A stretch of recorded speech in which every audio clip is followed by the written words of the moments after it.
Okay, good evening, everybody. Tonight we're going to be doing we're doing a chapter 55 and part of chapter 56. Uh, Most of what we're doing tonight is a very famous Haftorah. It's the Haftorah that we read. We're actually going to read it tomorrow afternoon. It's the Haftorah that we read um, on every Ta'anit Tzibur, every public fast day in the afternoon, except for Yom HaKippurim. It should be very familiar to us, the words, but we're going to see some interesting things there. Before we get to that, um, we're going to see the beginning of chapter 55, which we, which is not part of the Haftarah, and is kind of its own unit in and of itself. So, chapter 55 begins with this beautiful call to the Navi is talking to the Jewish people. Hoi kol tzamei l'chulamayim. Anyone who is thirsty, go to the water. V'asher ein lo kesef. And even those who have no money, meaning come and hear the word of the Lord, which is like water. Of course, the image of water is sustaining. So the idea is that the prophecies that I've been telling you, that I've been prophesying about coming back to, that you, the Jews in Bavel, should come back to Eretz Yisrael, that you should recognize that the salvation is around the corner. You should go and follow that. Lots of verbs of action. Tzivui, lechu, lechu shivru ve'echolu. Go and purchase and acquire food. Ulechu shivru below kesef ubelow mechir. And you will not have to, in any way, pay for it. And you'll not only get mayim, which is basic sustenance, you'll get yain v'chalav, which of course are, luxuries. You'll get milk and yain and wine. So the words of the prophet are basically here, being compared in this context. They're being compared hoi kol tzamei to this. I also want to food and water as well as to luxuries. I want to also add, and the Navi continues, Lama tishkelu kesef below lechem. Why do you continue to pay with money and not get any real bread? V'giachem below lesova, and you work hard and you get no satisfaction, you get no sense of satiation, satiety, whatever the term is. Shim'u shamoa elai, listen to me. V'ichluto v'titagan badeshen nafshechem. So if you listen to me, listen to my nevuot, then you'll eat well and you'll be able to enjoy titanag bideshen on a nice, juicy, fat piece, and your soul will enjoy that. I think there's also an element here of a subtle polemic against many of what we know the Nevi'ei Sheker of the time. We know from Yirmiyahu and from Yechezkel that there were lots of false prophets running around telling them all kinds of things that they wanted to hear. Many of those false prophets also made a lot of money. They would charge for their services, whether they were court prophets or they weren't court prophets. And in a certain sense, there's a certain kind of shtach here, a certain kind of polemic, pulmus, against these, court prophets who had said things and asked for money. And in effect, he's saying you pay out money, but you don't get anything because all their prophecies are false. Come to listen to God. Come to listen to me, Yishayahu. Or again, the prophet says, and you won't have to pay. And you'll see that in the end, this is going to be much more satisfying and much more real than anything else. I also want to make a point that there is something, again, as we've noticed a couple of times, there may be an echo here of a reversal of a prophecy of Jeremiah. Specifically, I refer to here to a very famous pasuk that we're familiar with from the book of Eicha, when Jeremiah describes the destruction of Jerusalem, and in the end of Perek Hay, he says, look at how terrible things were. And one of his descriptions was, Meimenu bekesef shatinu. Just to get a little bit of water, we had to pay. So for our water, we had to pay. Bekesef shatinu. And so maybe there is here a kind of reversal. There's a kind of reversal in Hoy Kol Tzamei L'chu L'mayim V'asher Ein Lo Kesef. Those who are in exile and are tzamei and are thirsty, that now you will have water. Go to the water, you won't have to pay for it. And again, the image of the water is the sustenance, but it's also the image of salvation here. Lama tishkelu kesef v'lo lechem, etc., etc. And again, I mentioned there's a tremendous amount of verbs of action. L'chu, l'chu, shivru, echolu, l'chu, shivru, tishkelu, shim'u shamoa elai, v'ichlu tov.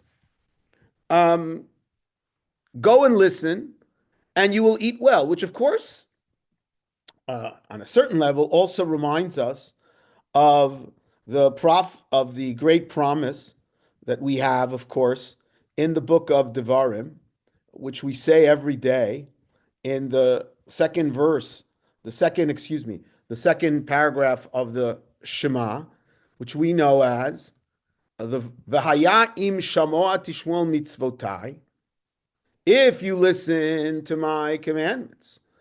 La'avat Hashem Elokeichem l'avdo b'chol levavchem v'natati mitar artzachem, I will give you rain. V'natati eisa b'sodcha v'achalta v'savata. So you have the juxtaposition. V'haya im shamoa tishmol mitzvotai v'achalta v'savata. And here we basically have the same element being used. It's a kind of playoff. Shim'u shamoa elai v'ichlu tov. If you listen to my prophecy, which is the word of God, you will eat well. V'achalta v'savata. You will have sviut. As opposed to listening to the prophecies of the false prophets, is v'yigiachem below l'sov'a. You had no satiation. You had no sustenance.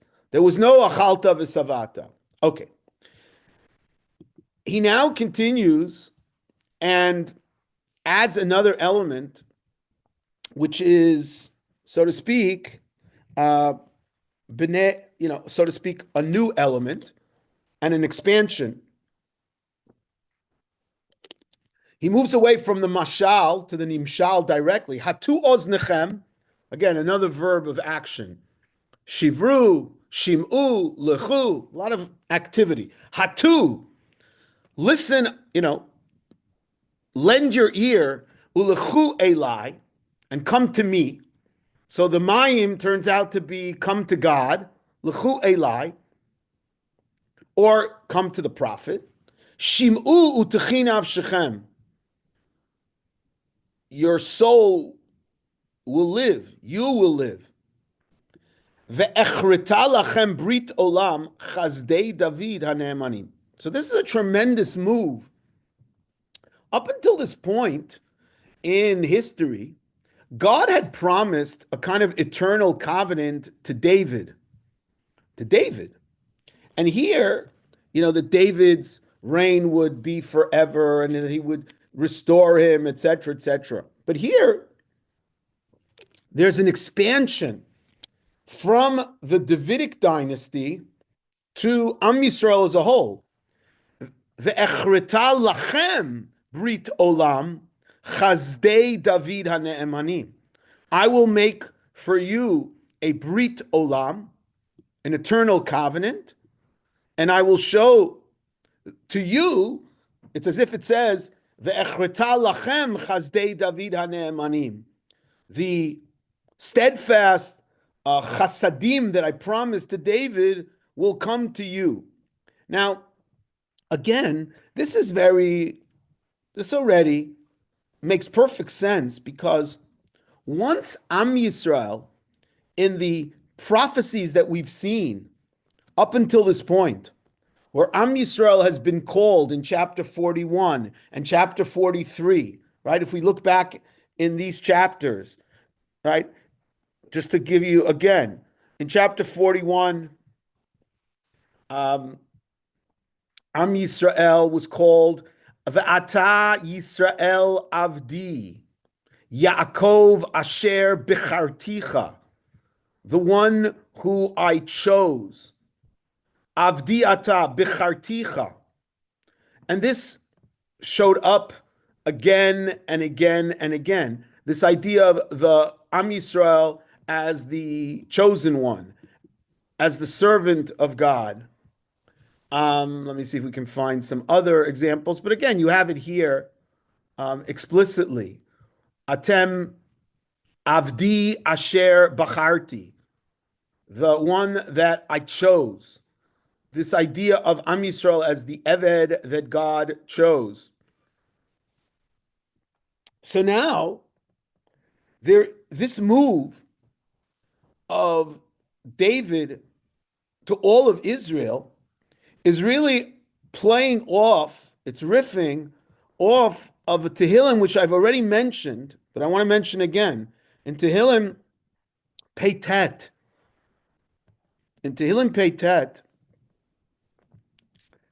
he speaks about Karati Brit Lebechiri. I have made a covenant to my chosen one. Nishbati LeDavid Avdi. I have sworn to David, my Eved. Ad Olam Achin Zarecha.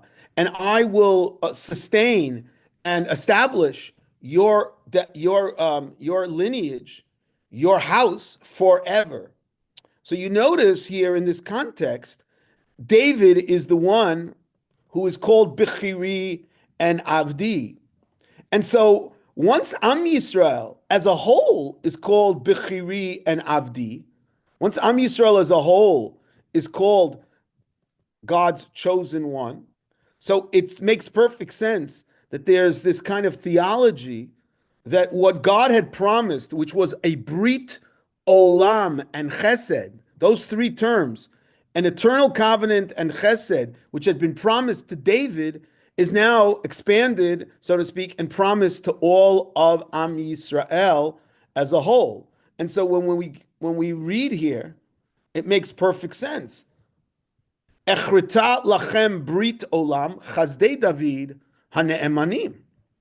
Hein eid leumim nitativ nagid umitzavei leumim. I had made him an aid leumim. I had made him, the word aid in this context doesn't mean a witness, but from context and from other places, it means I had made him a leader of nations. David captured a lot of territory. Nagid umitzavei leumim, someone who commanded and was the head of many countries, of empire. Hein goy lo teda tikra. You will even call nations to come to join you, the goy that you don't know, that you never knew, very far away nations. The goy lo yidaucha elecha yarutzu. They will come running, leman Hashem elokecha, because of God, v'likdosh Yisrael kifeirach, and for the Holy One of Israel, who has glorified you. So you have this image of Am Yisrael, and you have this image of this universal theme that's introduced. It's expanding from David to Am Yisrael, and it's not Am Yisrael, and Am Yisrael will bring the nations of the world, even the far-off nations will come to hear. Now, I want to add two things here. Number one, this connects us to the previous parak very deeply. The Rani Akara parak, which we read last week, had promised Am Yisrael at the end. God said, Berega katona zavticha, uberachamim gdolim akabtzech, b'shetzef ketzef histartu harega, ubechesed olam richamtich. So this idea of eternal chesed is now played out again. And this idea of brit, ubrit shlomi lo tamut. In the previous nevuah, God had promised that there would be eternal chesed and eternal brit, the covenant of peace, will never falter. And so it's perfect. It's perfect that now we're kind of picking up on this and, so to speak, expanding it in another nevuah that he gave. Who knows when he gave it? And so it makes perfect sense, the connection. That's number one. Number two, I believe that there's also a beautiful reversal here of Jewish history. If we go back to the Tochacha, to the reproof in Tanakh, which was manifest eventually in the Churban, in the destruction. So if you remember in the Tochacha, in Devarim, when it talked about the ultimate destruction because Am Yisrael did not keep the covenant, so at the later parts of the Tochacha, God says, Yolich Hashem otcha vet malkecha asher takim alecha el goy asher lo yadata ata v'avutecha. God will take you and your king to a nation asher lo yadata. You will be exiled far, far away, not to your neighbors that you know, Edom and Moab and Ammon and Plishtim. You're going to be exiled to some far off country which you've never experienced. Number one, asher lo yadata. In the end, it also says, not only will you be exiled, but God says in verse 49 in the Torah, Yisa Hashem alecha goy merachok, God will bring a distant nation, kasher yid'eh hanasher, goy asher lo tishma l'shono, a nation that you don't understand its language, and it will eat up all of your produce, etc., and destroy you, etc., etc. So now, when we come back, when we talk about the Geula, we talk about the redemption post the Churban, and the Navi says, Hein eid le'umim netativ, I've made you a master over nations. Nagidu mitzaveh le'umim, hein goy lo teida tikra. A nation that you never know, you will call. You will call them to come and join. V'goy lo yida'ucha.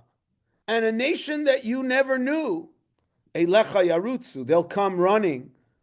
Instead of coming to destroy you and take away all your produce, just the opposite. They're going to come to want to join you in this kind of universal image, this universal connection to God. So I think it's a very nice play here that the Navi is doing. Okay. Now, this ends with a kriyah. Hein goy lo teda tikra. You will call the nations to come to join you. Now the Navi turns to Am Yisrael. And again, this is classic. Yin, yang. The final editor put it together. The Navi turns to, and again, this is the section that we read on a fast day, Dirshu Hashem bihi matz'o, which is actually a combination of two sections, from verse 6 through verse 13. And then in the next chapter, which will continue, it's all part of this, this already goes basically from here to verse 8, okay, and it goes till verse 8. So we'll read it together. So the Bible tells us, Dirshu Hashem bihimatz'o kra'u biyoto karo. So now the Navi turns to Am Yisrael and says, seek out God where he is found. Kra'u biyoto karov. Call out to him because he is near. Now again, what exactly does that mean? Does that mean that he is near in the sense that the Navi is, I think, in context, not the way eventually Chazal used it, but in the context, it means God is ready to come and save the Jewish people. It's an eight ratzon. It's a time of merit. It's a time when HaKadosh Baruch Hu is ready. It's already been many years of the Churban. You're sitting in Galut. You're starting to come back again. Either Koresh already has declared the Cyrus declaration, and so it's God is near in the sense of God is acting in history. Is that where it's supposed to be understood? Chazal, of course, many hundreds of years later, would interpret this as Dirshu Hashem b'himatz'o, seek out the Lord where he's found, meaning temporarily. During the course of the year, when is God found? God is found during Aser Simei Tshuva. Kira'u biyoto karov. Call out to him when he is near in this context. This idea of Dirshu Hashem b'himatz'o is basically playing off of a very important passage very important passage in Tanakh, and that's the passage in Devarim, which of course we read on Tisha B'Av, but we focus on the first part in Perek Dalet of Devarim, which focuses all on the destruction when Am Yisrael will be put into exile. This is what we read: Ki tolid banim uvnei banim, v'noshantem ba'aretz, v'shchatem asitem pesel. We read this on Tisha B'Av morning, and God says He's going to throw you out of the land. Ve'fitz Hashem et ba'amim v'nishartem etei mispar. But out of that, the Bible ends with uvikashtem misham et Hashem Elokecha. In the midst of your galut, you will seek the Lord out. Umatzata, you will find Him. Ki tidrishenu b'chol levavcha v'chol nafshecha. When you seek Him out with all your heart. Batzar lecha umitzaucha. It's the first time the Bible introduces the theme of national teshuvah, of national repentance. And so here, it's perfect. The Navi is working off of this section. He's working off of this section. And so, Dirshu Hashem b'himatzo, ki tidrishenu b'chol levavcha, umatzata, and you will find him. Dirshu Hashem b'himatzo. It's mamish a riff. It's playing off of the verses in Devarim. Kira'u, call out to him when he is near. Just as the Navi called to, you're going to call to the nations. Now the Navi says you should call out to God. And what should you do? What's an aspect? Ya'azov rasha darko v'yishaven machshvotav v'yashov el Adonai v'yirachameu. Just like it says in Devarim, v'shavta ad Hashem lokecha on the national level, so too here on the personal level, which also has ramifications for the national level, v'yashov el Hashem v'yirachameu. Do teshuva ve'el Eloheinu ki arbel yisloach. God is the one who will be able to wipe out the sin. Now, in antiquity, and not only in antiquity, we see, certainly in antiquity, but later in history, the whole notion of being able to wipe out sin is a very difficult idea, right? Yonah rejected the idea of tshuva. What is this business that evil people get a second chance? But that's exactly what God introduced here. Ya'azov rasha darko, v'yishaven machshvotav. Let every evil person abandon. V'yashov el Hashem v'yirachameu. God will show rachamim, which is exactly what it says in Devarim, Perek Dalet. And God says, Ki lo machshvotai machshvotechem, v'lo darchechem derachai, which of course is a play on, it's a chiastic play, A, derech, B, machshavot, B, machshavot, darchechem. The Rasha should abandon his derech, and the evil one, ish aven, the person who does wickedness, machshvotav, and he will be accepted by God. Ki lo machshvotai machshvotechem. God has his own calculus. God has his own machshavot. If the man who has evil machshavot abandons his machshavot, God will embrace him. Ki lo machshavotai machshvotechem. I don't run the world like some people think I should. V'lo darchechem derachaynu Hashem. And your ways are not my ways. I have the ability to decide who I'm going to embrace, who I'm not going to embrace. Even if some people would say that's not fair, that the evildoers get a second chance. Ki gavhu shamay me'aretz, kein gavhu derachai midarchechem u'machshvotai mashvotem. My ways are, just like the sky is different than the earth, my ways are different than yours. Ki kasher yered hageshem hashelag min hashamayim v'shama lo yashuv, ki im hirvat haaretz oli david tzmicha v'natan zera lazoreah v'lechem laochel. So I bring down the rain, v'shama lo yashuv, and it won't be taken away, which is a play on v'yashov el Hashem v'rachameu. The man has to come back to God. God will bring down his rain and his sustenance. V'shama lo yashuv ki im hirva, and it will not return. Rather, it will be embedded in the land. Ki im hirva ta'aretz v'holi david tzmicha. It will plant. It will nurture.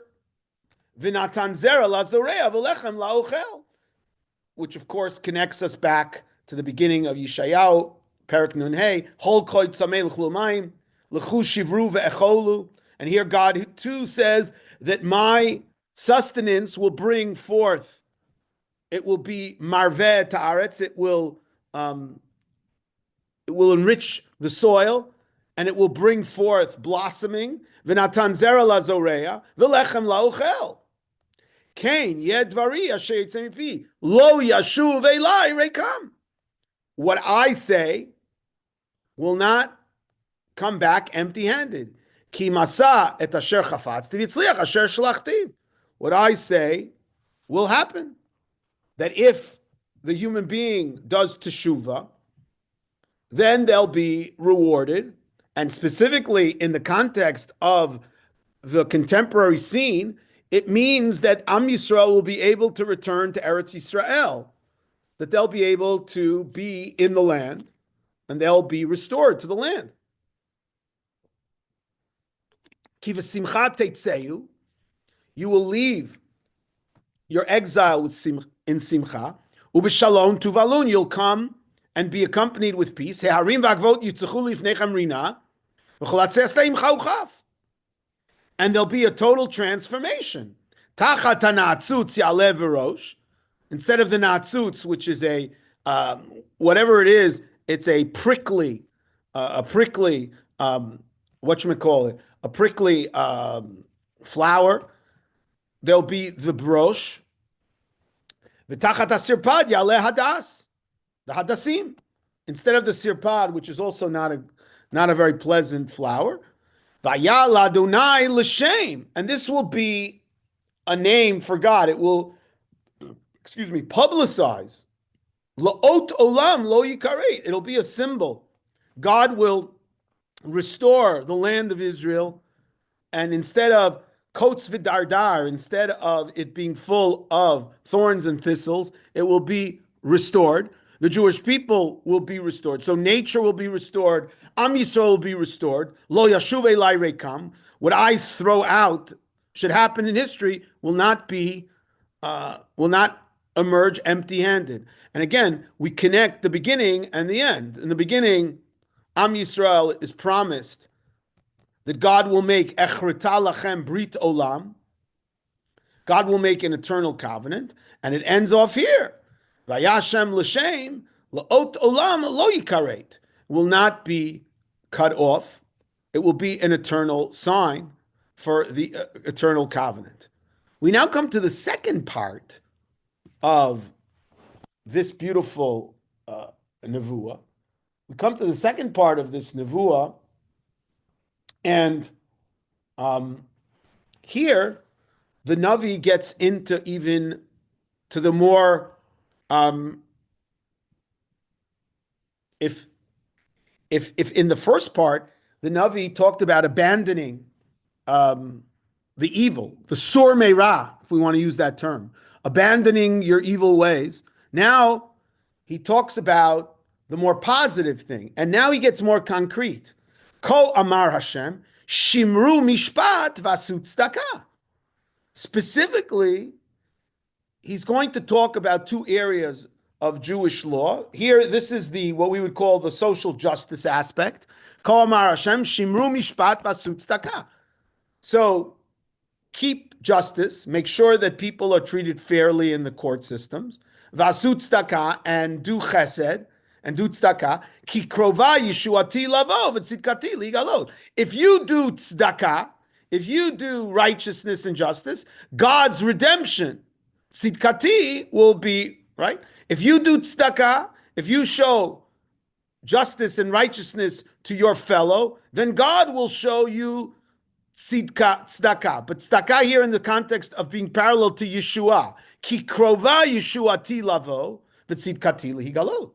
Soon will come the redemption and it'll be manifest. It's going to be lihigalot. Now, of course, this is also gewaltic because in the previous parak, Dirshu Hashem bihimatzo kra'u biyoto karov. Call out to him when he is near. Now we come back here. Shimru mishpat tzedakah ki krova Yeshuati lavo. So God is near, and not only is God is near, but God's hand in history is near. Ki krova Yeshuati lavo v'tzidkati ligalot. Ashrei enosh ya'aseh zot, uven adam yachazik ba, shomer Shabbat mechalelo, v'shomer yado me'asot kol ra. So now we have again the shomer, 3 times the shmira, but we have the introduction not only of bein adam lechavera, but also bein adam lamakom, specifically with Shabbat, which makes perfect sense because with the destruction of the temple, if you want to talk about what becomes a central aspect of Jewish identity when you don't have the temple anymore and you're living in Bavel and Paras, so Shabbat, just like for us today, Shabbat becomes a even more central focus of Jewish identity. And so Ashrei enosh ya'aseh zot shomer Shabbat mechalelo, making sure that you don't violate the Sabbath. V'shomer yado me'asot kol ra. And we know from the book of Yirmiyahu, and we know from the book of Nehemiah, and we know from a lot of other kind of end of First Temple, beginning of Second Temple books, that Shabbat becomes very prominent in the consciousness of the Nevi'im and in the consciousness of the society, and as a marker of Jewish identity. So Shomer Shabbat mechalelo. And now the Navi goes even a step further and comes back to the theme, the universalism. But the universalism of chapter 55 was about how Am Yisrael was going to be the kind of benevolent imperialists. And they're going to call the nations to come. And the nations are going to eventually come to be under the wings of God. But here, the Navi speaks to the Ben HaNechar, Hanilva El Adonai Lemor.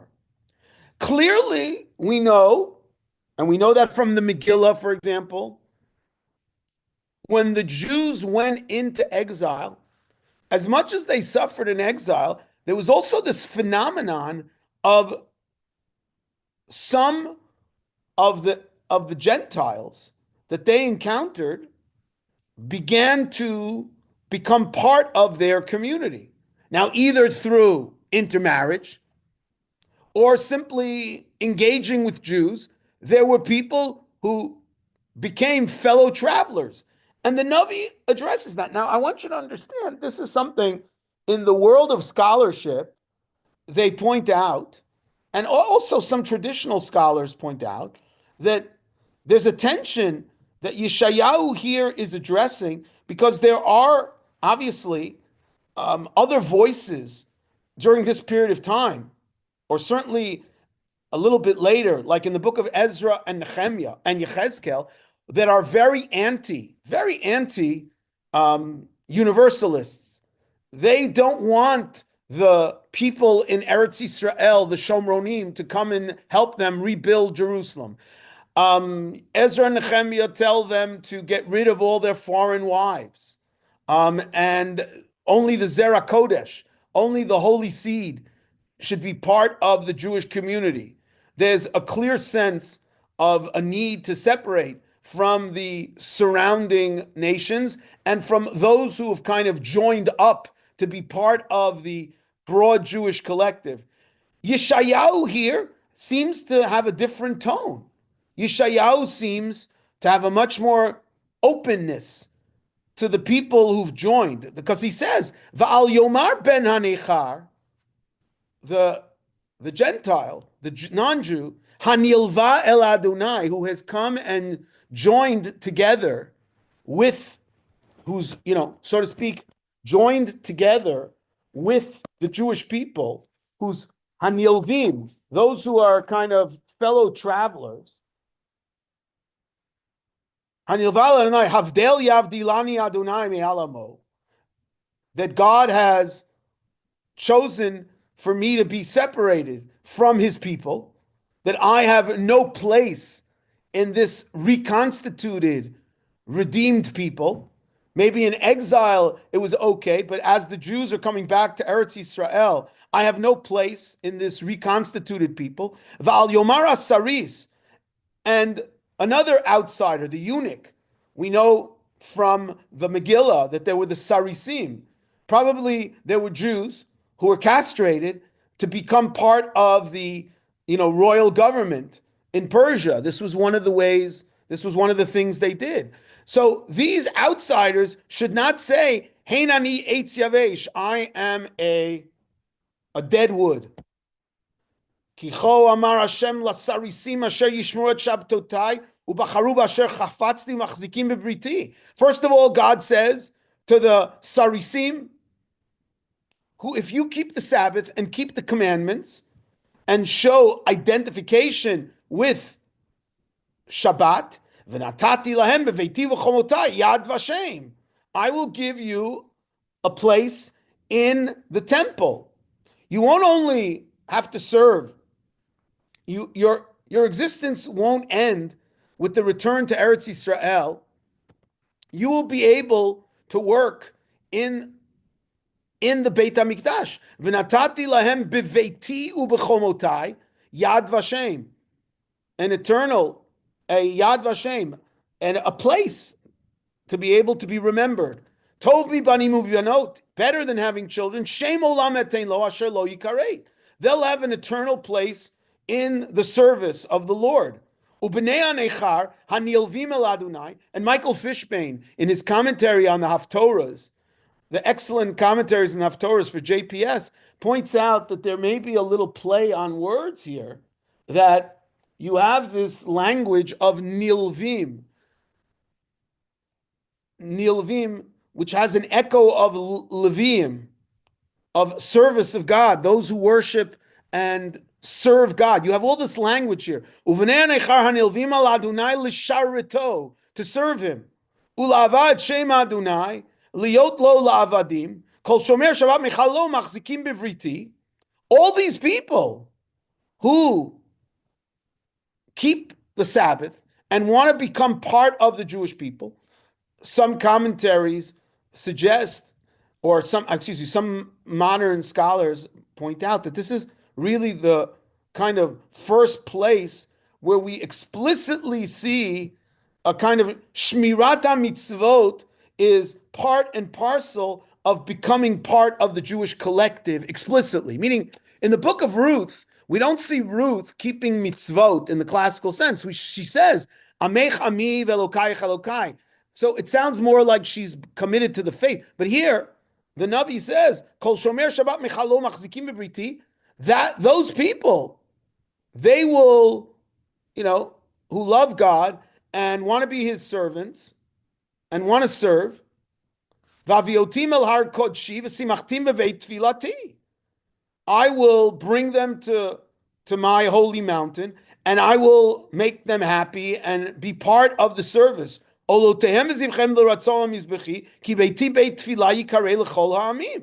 This is a very classical, universal statement.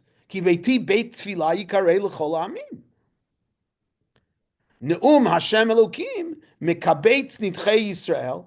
God who brings back those who've been scattered of Israel. Od akabetz alav l'nik batzav. I will also akabetz alav l'nik batzav.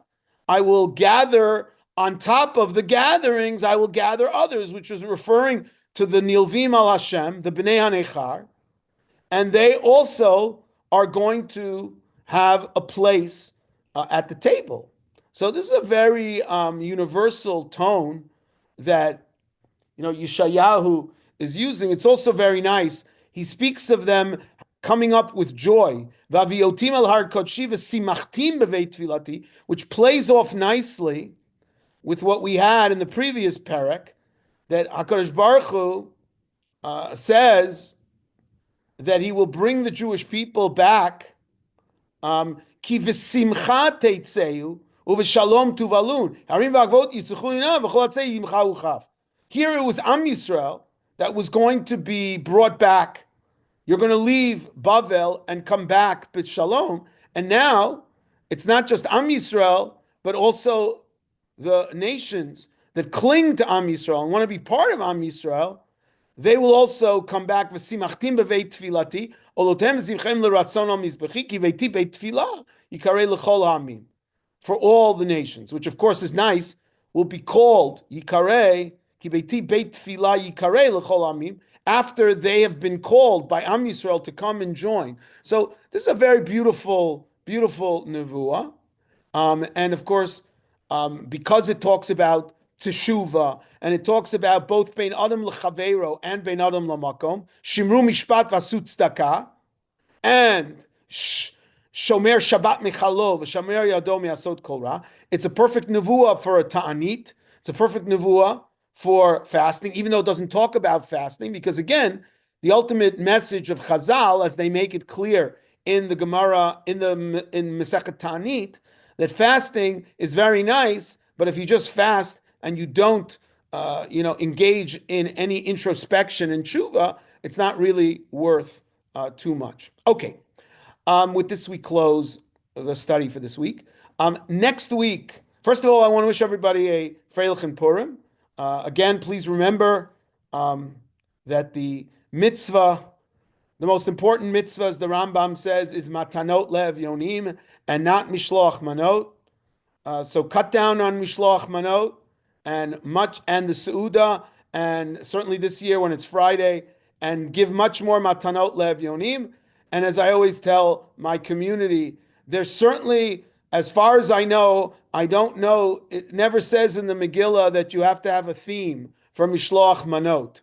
So there's no mitzvah to have a theme of mishloach manot. And I think, again, I want to wish everybody a Freilich and Purim.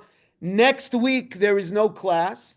Next week, I have parent-teachers conferences all of Wednesday night. So I'm not going to be able to teach.